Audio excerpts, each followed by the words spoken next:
In 1985, during an athletics competition in Brasília, a talented long-distance runner mysteriously disappeared in the middle of a race. For 10 years, family members and teammates searched for answers without success. In 1995, his former coach, while reviewing stored documents, discovered disturbing evidence that revealed a shocking truth about what really happened that fateful day in the federal capital. The case exposed a network of corruption in Brazilian sports and forever changed the lives of everyone involved. On September 15, 1985, under the scorching sun of Brasília, which marked 28 degrees Celsius that Saturday afternoon, a young athlete, only 22 years old, disappeared completely during one of the most important athletics competitions in the Federal District.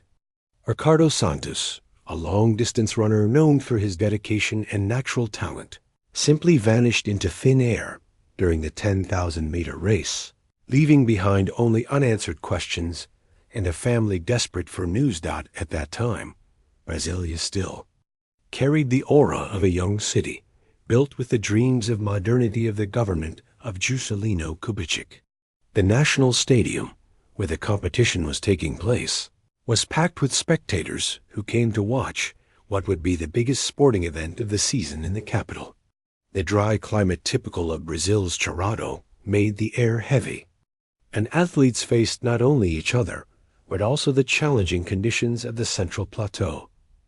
Ricardo Santos was born and raised in a modest family in the city of Itapuetinga, an administrative region of the Federal District. His father, João Santos, worked as a mechanic in a local workshop, while his mother, Maria Santos, was a primary school teacher in a public school in the region. The family lived in a modest 3-bedroom house, typical of the housing units, built to accommodate workers who had moved to the capital during its construction. Ricardo was the youngest of 3 children.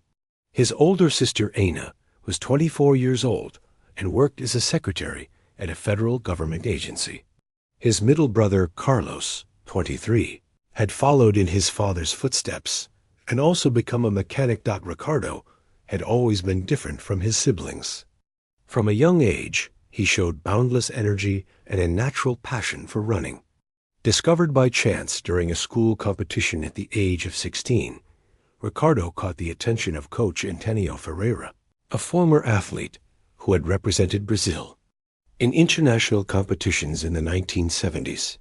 Ferreira saw extraordinary potential in the young man and began training him for free at the Brasília Athletics Club. Dreaming of taking him to the 1988 Seoul Olympics, Ricardo's routine was rigorous. He woke up every day at 5 a.m. to run at the Parque da Cidade. He studied in the afternoon in a technical administration course and returned to train at the end of the day. On weekends, he participated in regional competitions, where he had already won several trophies and medals that filled his family with pride. Brazil, in 1985, was going through a crucial political transition.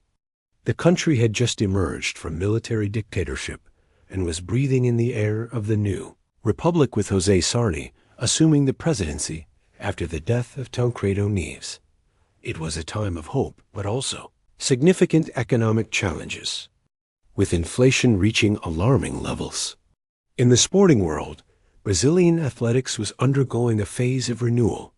After decades of little investment, new talents were emerging across the country, and there was growing hope that Brazil could have a more prominent participation in upcoming international competitions. Brasília, as the federal capital, was trying to establish itself as an important center for the development of national sports.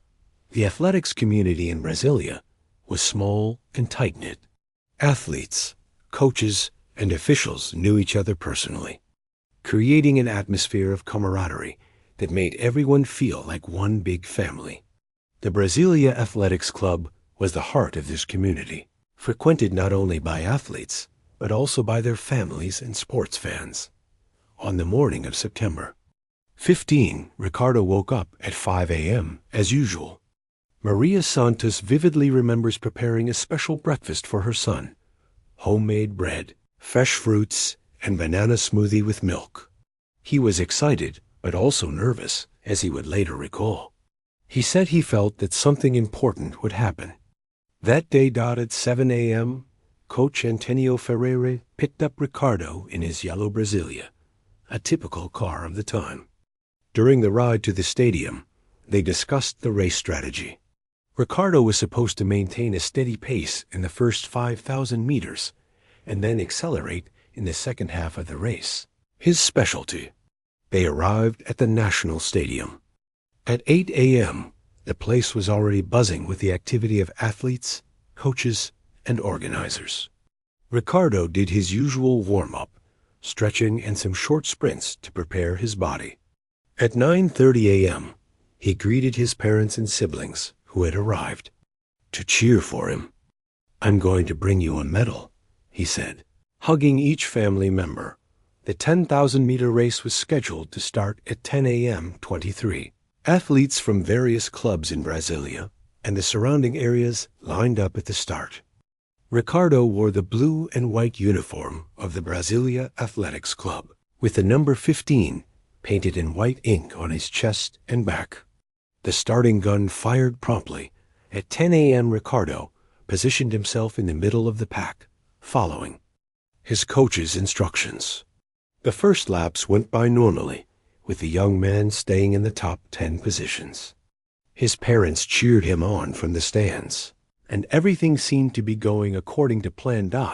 It was on the 12th lap, with about 3,000 meters to go, that something strange happened. According to witnesses, Ricardo suddenly slowed down and left the track, heading toward the locker rooms. Some thought he was feeling unwell or needed to use the bathroom, something common in long-distance races.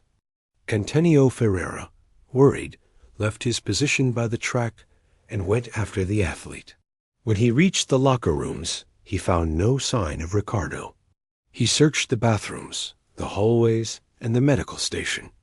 Nothing. It was as if the young runner had simply vanished into thin air. The last person to see him was a stadium janitor, who reported having seen Ricardo walking toward a side gate of the sports complex that led to the parking lot. According to the man, the athlete appeared to be following someone, but he couldn't see who it was. At 11:15 a.m., after the race had already finished, the Santos family and Coach Ferreira desperately searched for Ricardo around the stadium. It was then that they decided to call the police. If you're enjoying this case, subscribe to the channel and turn on the notification bell to hear more cases like this. Detective Paulo Mendes from the 1st Police Station of Brasília took over the case on the same day.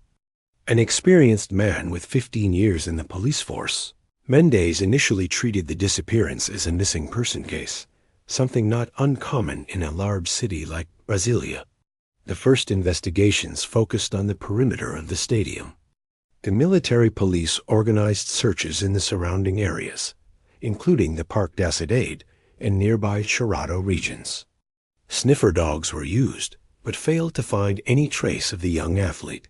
Ricardo's car, a 1978 blue Volkswagen Beetle, which he had purchased with prize money from previous competitions, was found in the stadium parking lot exactly where it had been left. All of his personal belongings were intact: his wallet with documents and some money, house keys, and a family photo he always carried with him. The competition organizers provided the police with a full list of all individuals present at the event. More than 200 people were interviewed in the following days: athletes, coaches, sports officials, stadium staff, and spectators. Everyone confirmed seeing Ricardo during the race, but no one could explain what had happened after he left the track. An initial theory from the police was that Ricardo might have suffered some sort of discomfort and got lost around the stadium. The Brazilian Cerrado can be dangerous for those unfamiliar with the area, with its dense vegetation and wild animals. Firefighter teams searched for kilometers in the woods, but found no sign of the athlete. Another line of investigation explored the possibility of kidnapping. Although the Santos family wasn't wealthy, Ricardo had started gaining some prominence in the local sports scene, and there were rumors that business people were interested in sponsoring his career. Detective Mendez thoroughly investigated this possibility, but found no evidence of ransom demands or any form of blackmail. As the weeks went by, the case gained attention in the local media. Correio Brasiliense, the capital's main newspaper, published several articles about the disappearance, and radio stations began airing appeals from the Santos family asking for information about Ricardo's whereabouts. The police investigation delved into the athlete's personal life. Ricardo had no known enemies, was not involved with drugs or illegal activities, and maintained a stable relationship with Sandra Oliveira, a 20-year-old university student he had met at a competition the previous year. Sandra was extensively questioned, but her participation in a class at the University of Brasília on the day of the disappearance was confirmed by professors and classmates. An interesting clue emerged when the police discovered that Ricardo had received a strange phone call the night before the competition.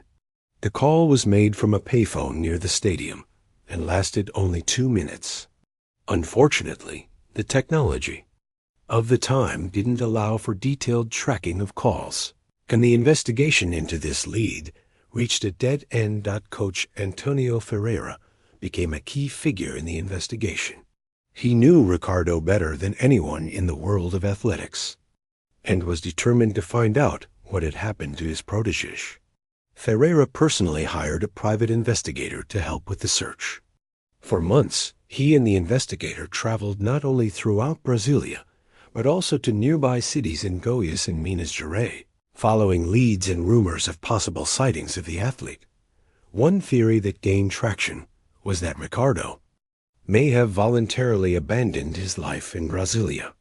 Some speculated that the pressure of competitions and the expectations of making it to the Olympics might have become unbearable for the young man. However, this theory was vehemently rejected by everyone who knew Ricardo well. His family, friends, and coach all insisted that he was happy, motivated, and excited for upcoming competitions.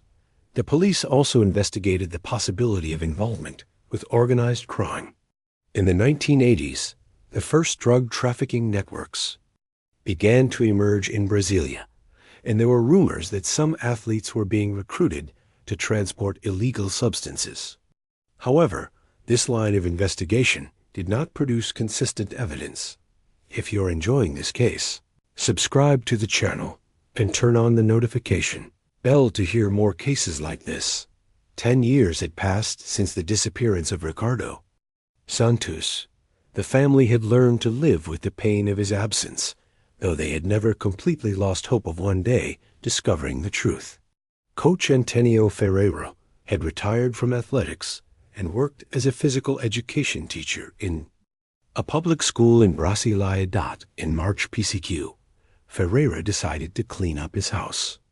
At the back of the yard was a shed where he kept old sports equipment, trophies, and documents from his career as a coach. Among piles of dusty papers, he found a box that he hadn't opened in years.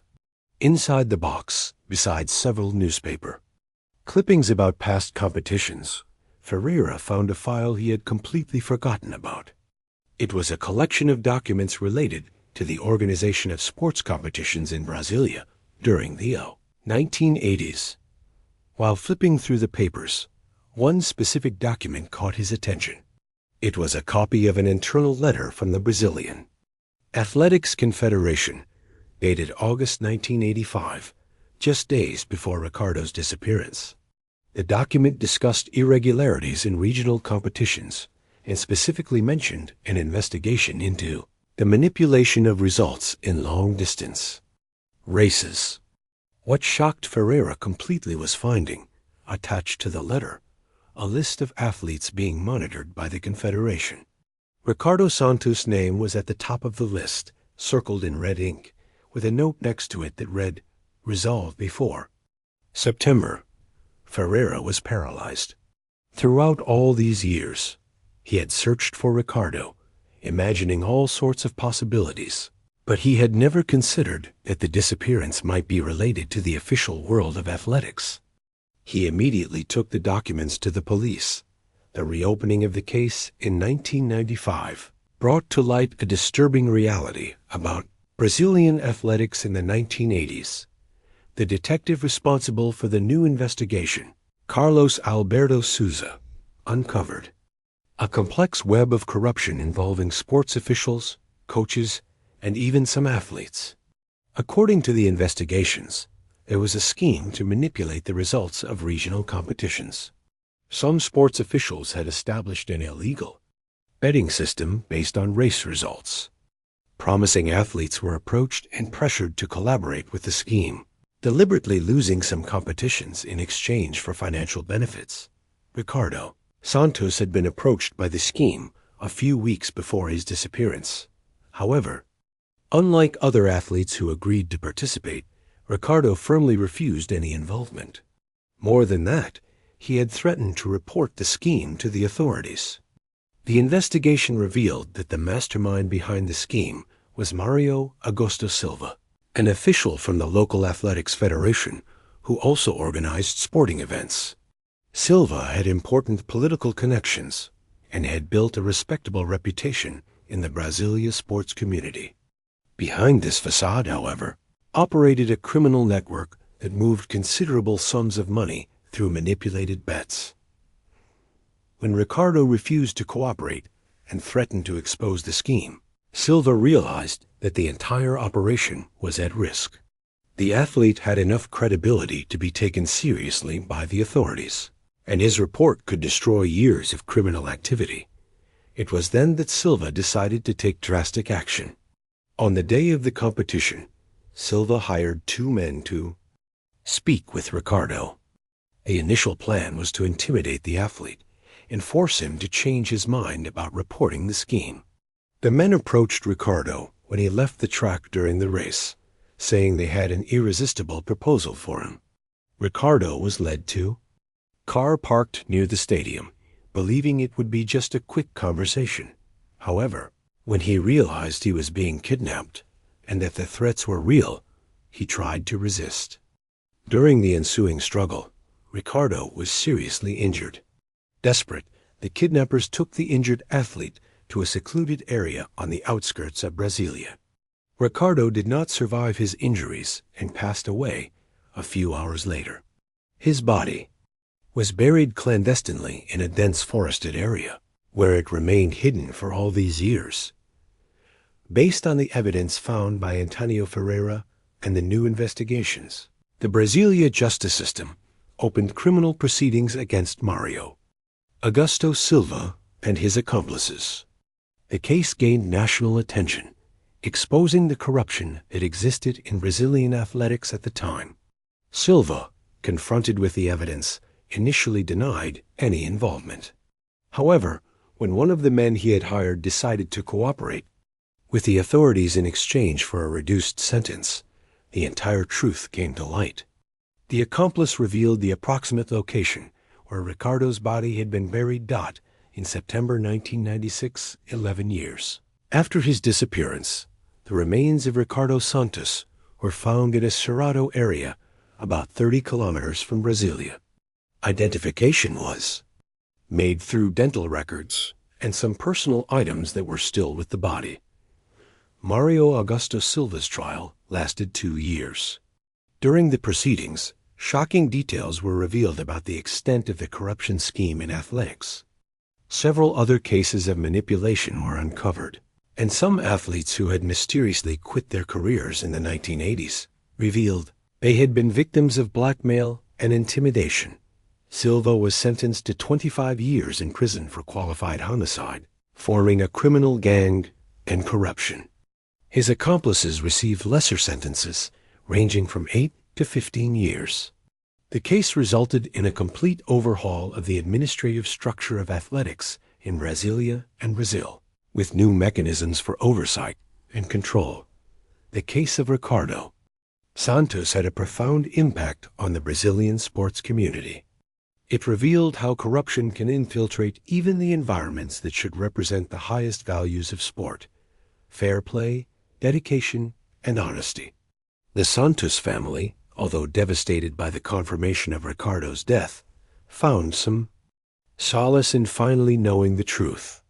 The young athlete was buried with honors at the Campo de Esperança Cemetery in Brasília, in a ceremony attended by hundreds from the sports community. Coach Antonio Ferreira, whose investigative work was crucial in solving the case, became an unwavering advocate for ethics in sport. He created a foundation in memory of Ricardo Santos, dedicated to supporting underprivileged young athletes and promoting ethical values in athletics. The case also led to significant structural changes in Brazilian sports. New oversight bodies were established, stricter ethics codes were implemented, and secure channels for reporting irregularities were put in place. Ricardo Santos' death, though tragic, helped make Brazilian athletics cleaner and more transparent. For the Santos family, the pain of loss never completely disappeared, but knowing that Ricardo died defending his principles brought a sense of pride amidst the suffering. He was always honest, Maria Santos said in an interview years later. Even if it cost him his life, he never gave up his values. In the tranquil eternity, where there is no pain or suffering, Ricardo Santos found perfect rest, forever free from the corruption that cut his earthly life short. His family finds comfort in the faith that this pure soul now lives in peace, and that one day they will reunite with those who loved him on earth. If you like this case, please click the like button on the video, leave a comment about where you're listening from, and be sure to subscribe and turn on the notification bell. I'll see you in the next case on our channel.